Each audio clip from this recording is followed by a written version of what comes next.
السلام عليكم.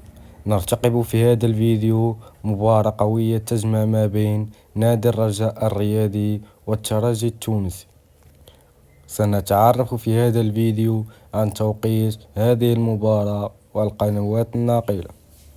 قبل أن نبدأ لا تنسى الاشتراك في القناة وتفعيل زر الجرس ليصلك كل جديد.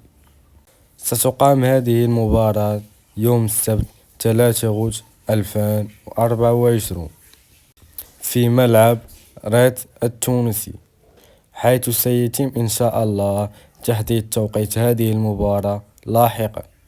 قبل نهاية الفيديو اكتب توقعك لهذه المباراة. دمت في رعاية الله ومع السلامة.